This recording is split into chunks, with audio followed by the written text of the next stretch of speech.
What's up everybody, I'm Patrick Smith and I got a new t-shirt.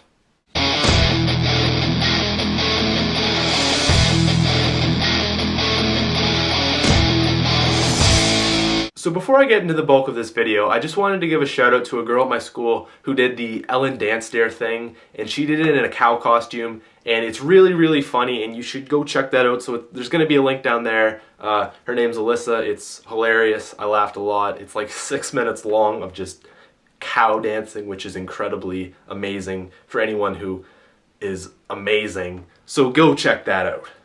Now getting into today's video, I wanted to talk about people of the internet. Now there are many people on the internet. There's like YouTubers, there's Twitterers, there's Facebookers, there's Tumblrers.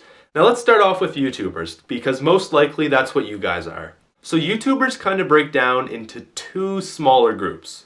There's the trolls, who basically, they were born to misspell words wrong, misconstrue facts, and be the biggest douchebags ever. They just sit there and they find average videos to critique and hate on, and basically are just the scum of the world, and they should probably fall off bridges. Very high bridges with snakes at the bottom of them. Now the other side of YouTube is like the intelligent people. It's the people who either subscribe to people and are involved in the community that way, or they actually upload videos and they're involved in the community that way. And for the most part, they are pretty awesome people. Probably the best crowd of people you can find on the internet. So yeah. Now on to the tweeters. The tweeter twatters. On average, people on Twitter are about 34% cooler than people on Facebook. Generally, people on Twitter are pretty funny, pretty inspirational, pretty smart. They have a genuine trait that they like to show off in their tweets. Something that stands out to people. Or they're the people who don't really tweet a lot, but they follow all the big accounts like Leslie Chow. And then they'll retweet some of that, and you know, it's generally pretty funny time. A fun fact about Twitterers is that they are actually more addicted to Twitter than drug addicts are addicted to drugs. Now, moving on to the Tumblrers. I don't know what you call Tumblrers. Bloggers, maybe? I'm just gonna say Tumblrers. I'm not very familiar with Tumblrers, so I'm just gonna take from my experience that I've had with them for this part. Tumblrers are probably the nicest people on the planet. They all go to their Tumblr and they reblog stuff and hey, you're awesome, and they do all this and everyone's happy, even though on the inside, they're all a little depressed. It's like a really big support group of everyone just being like, hey, you know, like, I'm gonna compliment you on this because I want you to feel happy, and I'm actually genuine about it. Like, I have never seen such a big group of people who are actually so nice to each other. I don't know what Tumblr did, but they managed to throw all their trolls off the bridge into the pit of snakes. Now if only YouTube could do that. Forums. People on forums are definitely not the nicest people. People on forums are kind of assholes. They're very ill-tempered. You can't really say a lot without them getting like into a huge heated argument about whatever it is. It could be the most insignificant thing, like someone says cats are better than dogs, and they will fight you nail and tooth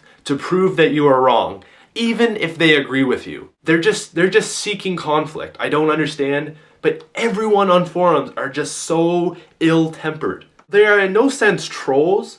They just want to argue and discuss stuff. I don't understand it. Like, they're not bad people, they just want to argue all the time. Now the last people I'm going to talk about today are basically the rest of the internet.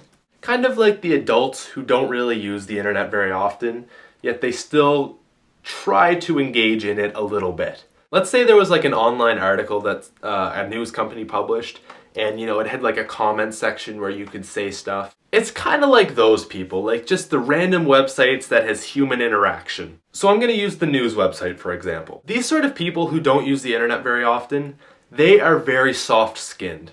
They don't have any experience with the internet, and they expect people to treat them like they would in real life with actual politeness, and they don't realize that everybody on the internet is generally about 57% more of a dick than they would be in real life. Scientifically proven. So yeah, they're just not used to that at all, and they act and expect everybody to act like they would in real life. So for example, there was this article about this guy who was resistant to AIDS. He had gotten AIDS and then it went away, and he was gay. So somebody comments on the article like, oh, what a fag. I bet you got AIDS from having butt sex.